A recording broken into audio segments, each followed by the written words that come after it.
A radiography of capitalism, what's really inside it. The sick soul of capitalism, how corruption killed competition and innovation. We were raised to believe capitalism was a living, breathing embodiment of freedom.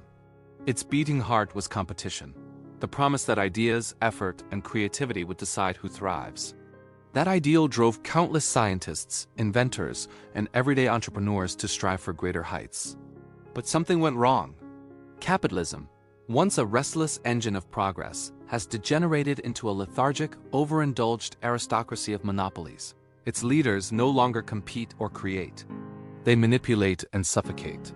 They've fallen ill, psychologically, structurally, morally.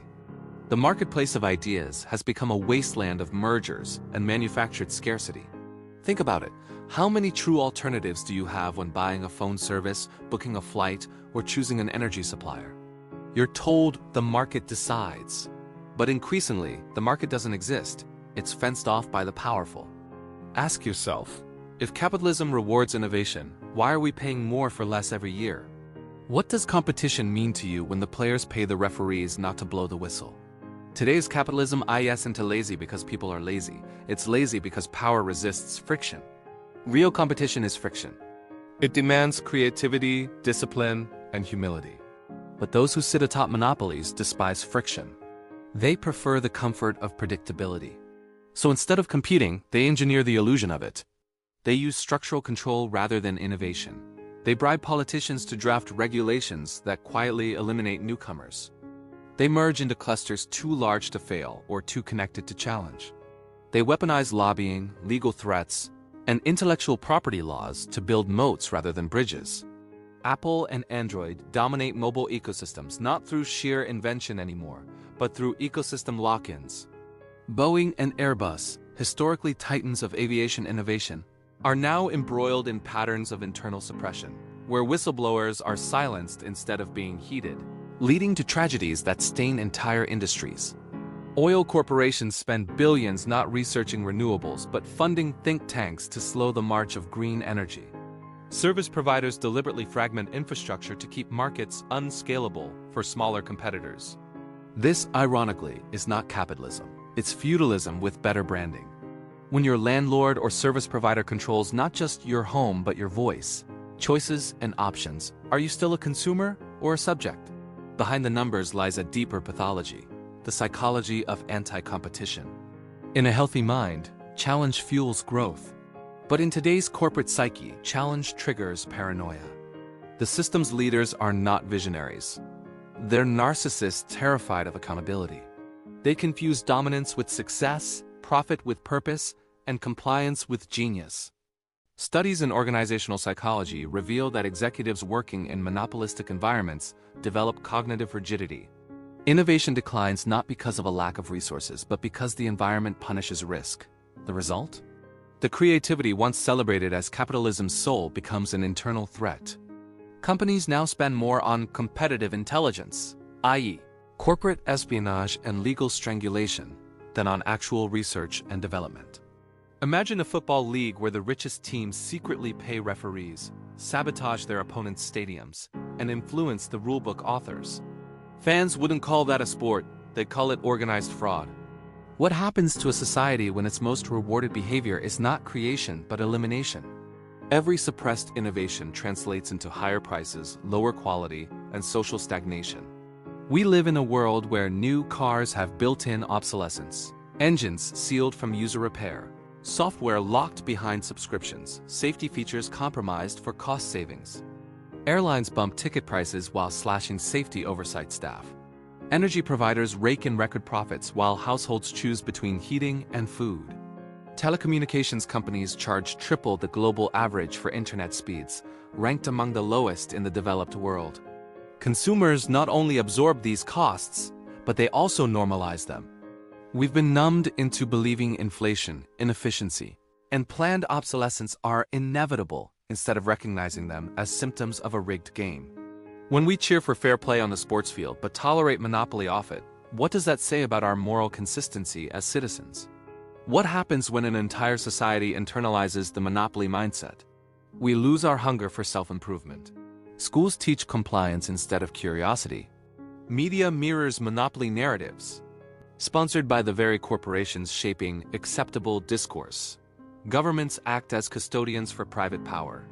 Citizens lose agency, creativity becomes rebellion. Innovation becomes risk, and risk becomes punishment. Sociologists call this institutional learned helplessness. People stop expecting fairness, so they stop demanding it. And when the collective mindset surrenders, democracy itself erodes.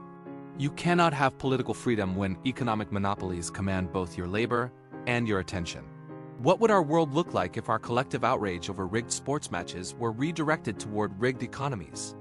Technology sells itself as the frontier of human advancement, but look closer. The giants of Silicon Valley profit more from control than creation. Algorithms lock users into behavioral loops. Hardware updates are timed for obsolescence. Data profits are privatized, but data harms are socialized. Every app you use is a potential surveillance tool. Every platform that claims openness quietly decides which voices get amplified or shadowed. Free markets online? Hardly. You are no longer the customer, you are the product. Even electric car and AI companies, heralded as the pinnacle of modern capitalism, now replicate the same structural sickness, capturing markets, crushing small innovators, and playing politics to avoid true public accountability. If innovation truly drives these industries, why must they fear open participation? When monopolies exhaust domestic expansion, they look outward. The modern form of imperialism is corporate-sponsored warfare. Oil defense and technology conglomerates fuel conflicts, not for ideology but for access. Access to oil fields, rare minerals, and reconstructive contracts. Every drone strike is a dividend. Every liberation campaign doubles as a business expansion plan. Economists have long shown that monopolized capitalism and perpetual warfare share DNA. Both feed on scarcity and dependency.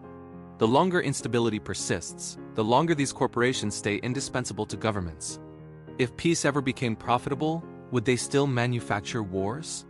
Perhaps the greatest crime of lazy capitalism isn't what it creates, but what it destroys.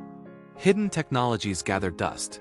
Water-powered engines, alternative fuels, non-lethal materials, self-repairing infrastructure, and suppressed medical breakthroughs.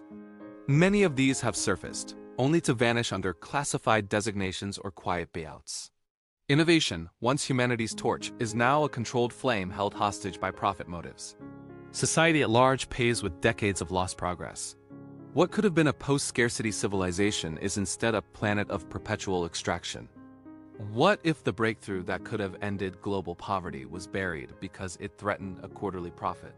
But there's still power where oppression least expects it, in refusal. Every revolution in history began not with the ruler's self-correction, but with the people's refusal to play along. The antidote to systemic laziness is intellectual and moral defiance. When consumers stop buying junk, when workers stop accepting wage narratives, when innovators collaborate instead of compete destructively, the machine stutters. Economically, this is a micro-rebellion.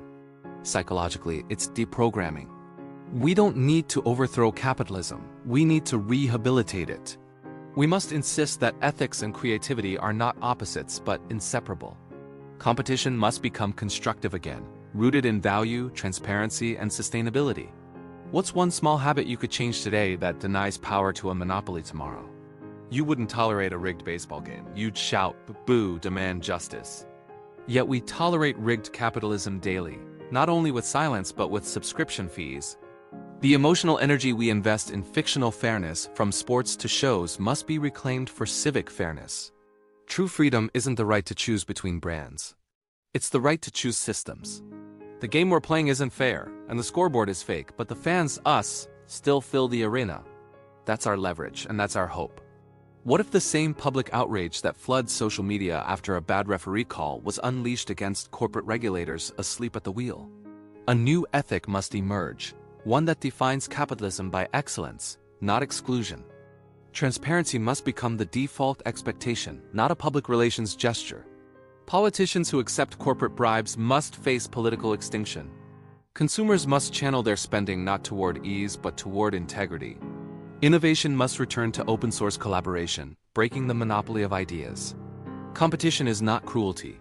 It is the catalyst of evolution.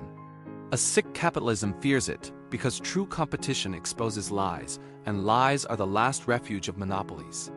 If fairness is the foundation of every sport, can it not be the foundation of every economy? We live in a civilization designed to numb us, but awareness is the first act of rebellion.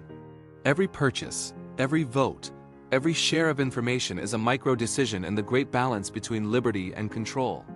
And like any great game, it only ends when the spectators walk away. Refuse to play by their script. Demand honest competition. Support entrepreneurs who resist monopolies. Confront corruption even when it hides behind government smiles or glossy ads. Because the truth is sharper than any press release. The system is not sick because it failed us, it is sick because we stopped challenging it. Are you ready to stop cheering from the bleachers and step onto the real field of fairness? Capitalism without competition is not capitalism, it's captivity. We must become more than consumers. We must become citizens of fairness. That means pushing for antitrust enforcement, supporting independent innovators, and voting out legislators who serve lobbyists instead of the public. Most importantly, it means changing the culture, treating fairness not as a sport but as a civic duty. Because when fairness disappears from the economy, freedom soon follows. And freedom, once lost, is the hardest thing to buy back, no matter how much money you have. Please tell me what you think and how you feel about this issue. Analyze it, brainstorm it, debate it, and if you like it, please share it. Thank you for watching. I truly and highly appreciate you, and God bless you.